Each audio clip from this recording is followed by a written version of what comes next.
Hello, everyone, and welcome back to The Wounded Healer, where we try to make the human experience more enjoyable. I'm your host, Keith, and today we're going to talk about what our brains are doing when we meet someone. Why you kind of get those feelings or those certain feelings about people. We're going to talk a little bit about evolution, psychology, and of course, the brain. And hell, by the end of this thing, we might just be able to answer that age-old question: Why are we attracted to our third cousins? No, seriously, with the holidays coming up, we're going to be meeting a lot of new people, some old folks. And you're going to get certain feelings about these people, and they're going to get certain feelings about you. So I wasn't going to do anything right before the holiday because I've been busy, but I figured I want to get this out there. It's kind of like a public service announcement, maybe help you feel a little bit more comfortable when you're meeting those new in-laws or, those weird family members that you don't see often. So why do we get those feelings, or why do people get certain feelings about us?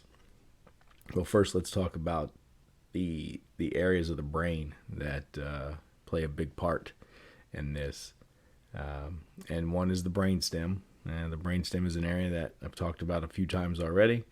It is a crucial part in our everyday life.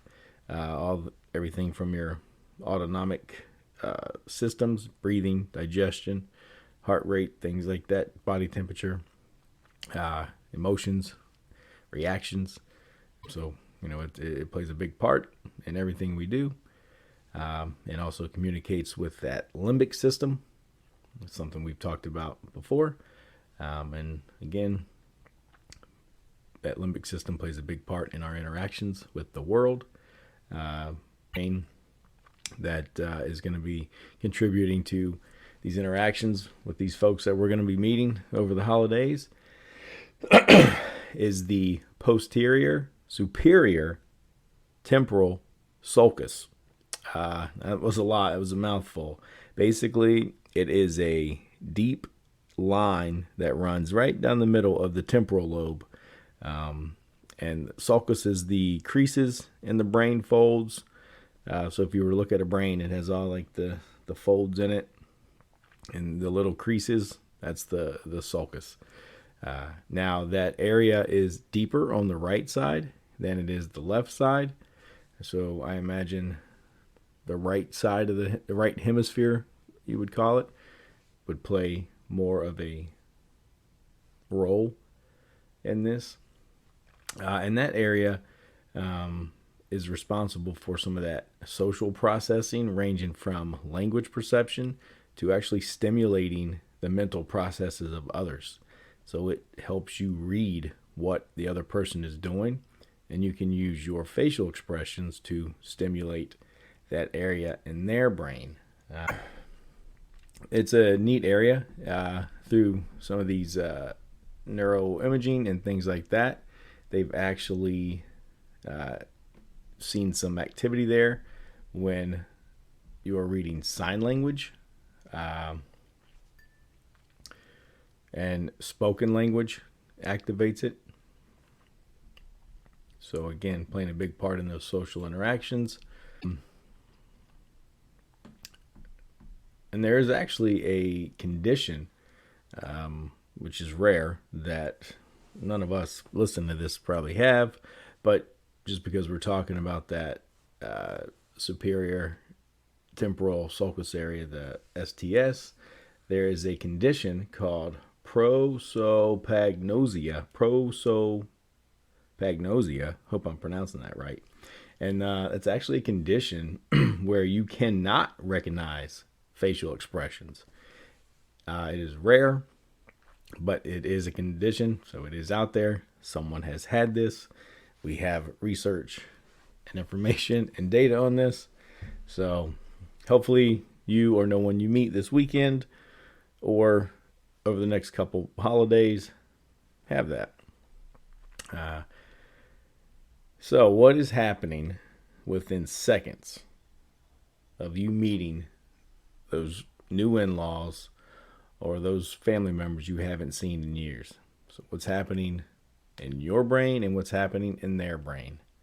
Well, within seconds of meeting somebody, and this is anybody, and it doesn't have to be at a holiday gathering. This can be, out at a bar, meeting people for the first time, with parent-teacher night, sporting events, anything. Anytime you come, face-to-face with someone, this is happening. Your brain's going to put them in one of 4 categories.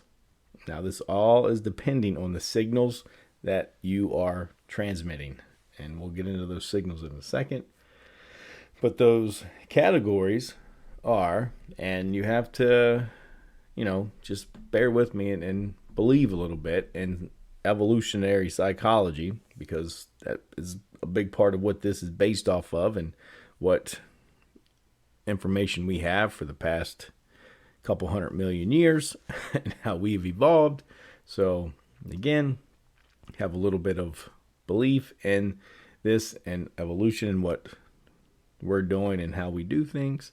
So those categories are friend. Is this person a friend? Does this person have something to offer? Can this person contribute to our group, our tribe, right? Again, we're talking about evolution. We're talking about a couple 100,000 years ago, a couple 100 million years ago when it all first started and we started living in these little, couple tribe member tribes. And then as we grew, these things became more and more pertinent to our existence and our survival. So friend or predator. Is this person a threat? So now if they're giving off friend signals, you are more likely to approach them. Why? They're friendly. It's okay. It's safe.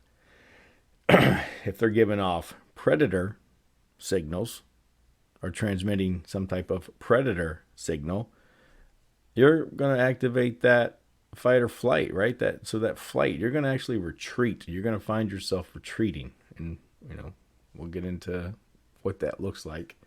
The other categories are potential sexual partner. Now, again, we're talking about survival, prolonging our existence, growing our tribes, right? So your brain putting this person in a potential sexual partner category. Your brain's looking for evidence to prove that this person is similar to you. They look healthy. Their hair looks shiny, which means they have a, nice, healthy diet of omega-3s. So they're eating good. They have good DNA. You want to have a child with this person. That child's going to be a healthy child.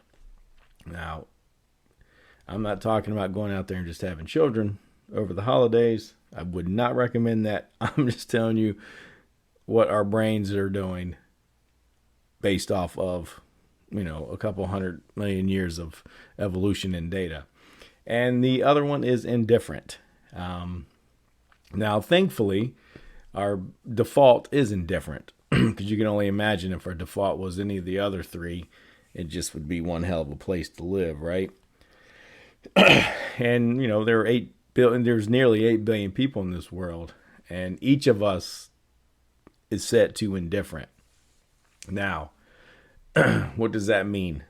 It means that if within seconds of meeting this person, if you're not transmitting friendly signals, and that's open gestures, that's your hands where they're visible.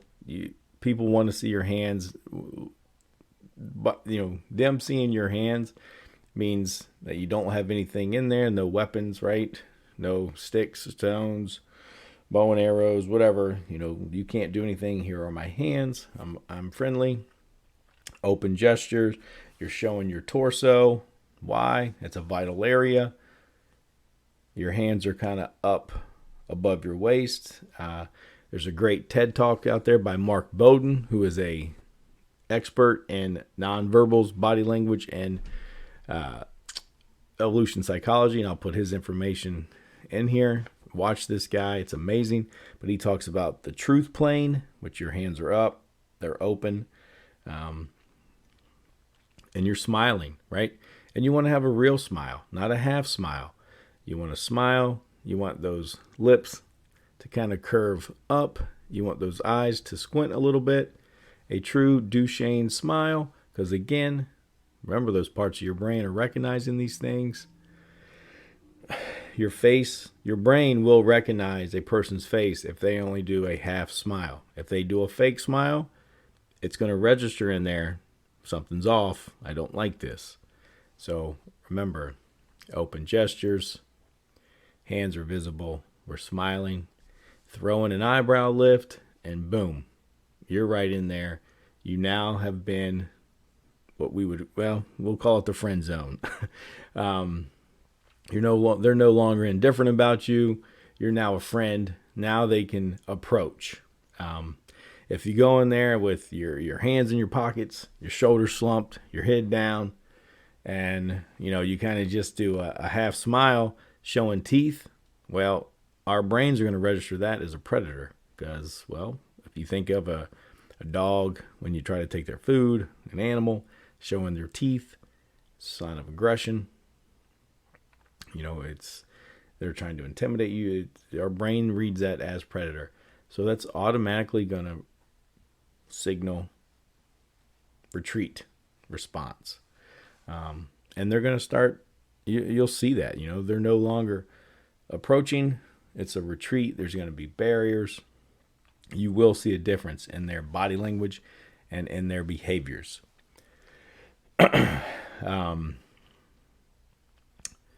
So, yeah, and again, this goes for any interaction. But right now we're just talking about holidays because they're right around the corner.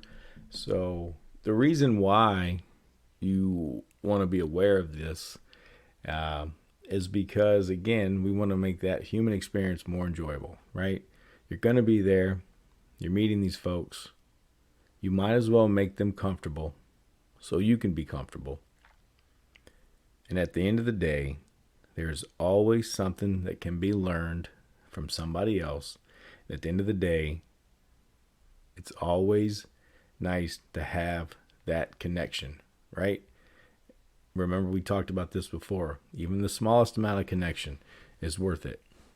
So by you going in there, doing those friendly gestures, putting out those friendly signals, it eases their mind and it opens them up to approach, to be more comfortable in the conversation. Now, I get it. You can tell me and you're going to say, I just want to be me, but that's not who I am. But at the end of the day, we have this social contract, and that social contract is there for a reason. Sometimes you have to be this way. Sometimes you have to do these things in order to make things work, to make things move along, to make things more enjoyable. And it's okay.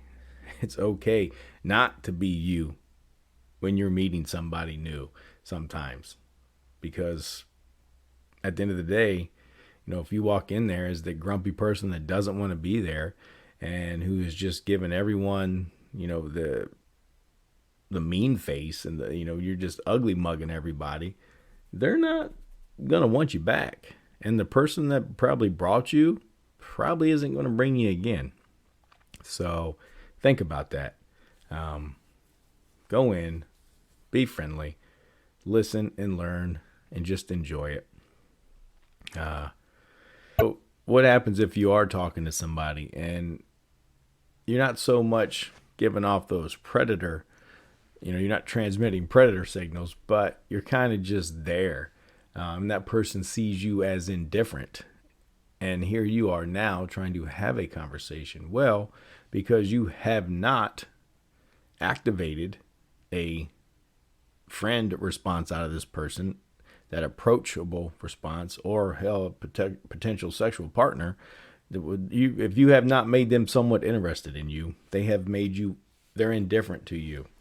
And now that they're indifferent to you, while you're trying to talk to them and connect, they're thinking about potential friends, enemies, or sexual partners. So, if if you want to have a good connection with somebody, just be open, just be friendly, just smile, real smile, be genuine, you know. Uh, and yeah, because we're born with that genetic ability to read body language and nonverbals. We actually do not pass down spoken language, but we do pass down the ability to read facial expressions. So a smile and an eyebrow lift and maybe a head tilt will go a long way to opening up those doors to a pretty cool, meaningful conversation with somebody new or old. And if you don't believe me, just go find a random baby and give them an eyebrow lift and they're going to smile, or look at all of the information out there and data. Like a baby smiles when it sees its mom. How does it know how to do that? It's because it's genetically coded within them and us to do that. And, those couple skills, will move you up in that category of higher social skills, and people with higher social skills will actually benefit more in life, which means you could benefit more during those interactions with your holiday gatherings.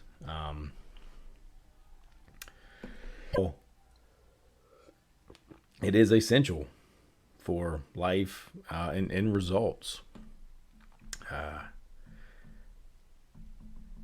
Now, if you want to get more into that genetic ability to read body language or facial expressions, Paul Ekman, and I'll put his information in there as well. He actually studied facial expressions of tribes in Papua New Guinea in the 1950s.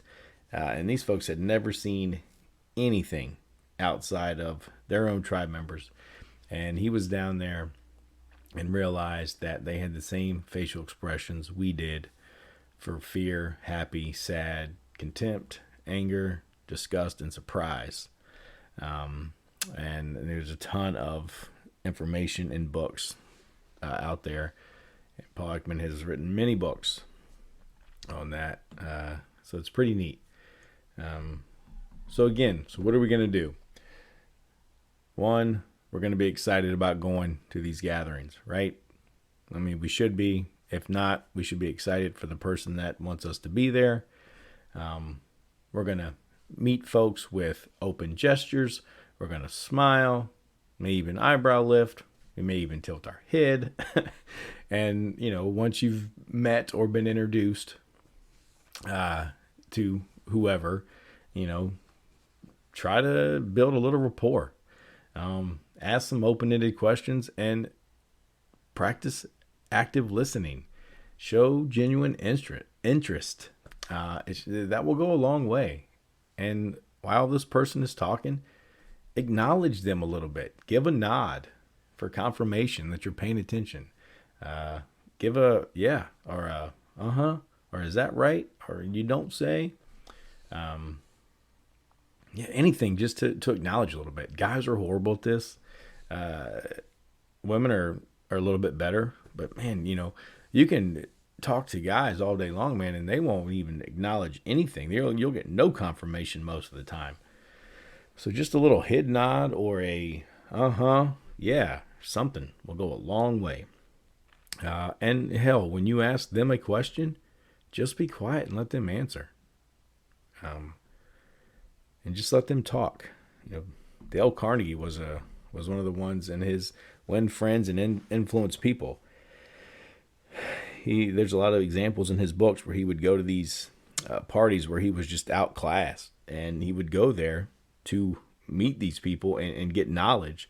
And literally he would go and find somebody there and let them talk a majority of the night. And that person would end up befriending him and giving him all this information and open up doors because he just listened. And they thought he was the greatest person in the world. They were like, he was the coolest, nicest guy ever because he allowed them to talk about themselves and he just listened.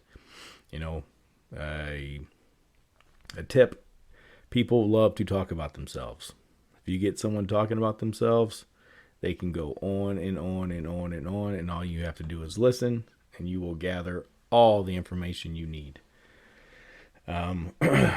So yeah, I promise you follow those couple little tips there, and you approach it with a halfway decent attitude, and you're gonna get a lot out of this, and you're gonna have fun.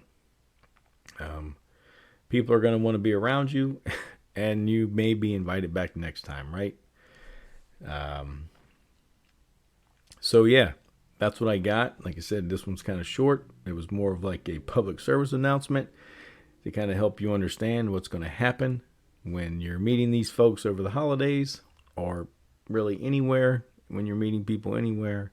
What your brain's doing, what you should do, and hopefully now you understand why you're attracted to your third cousin, because probably when you first were introduced or met them, within seconds your brain put them in the potential sexual partner category, and you have not been able to stop thinking about them, and you can't figure out why, because again, I almost forgot this, any one of those categories that your brain places that person in, or they place you in, their brain actually starts searching for reasons to back that up, because your brain wants to be right.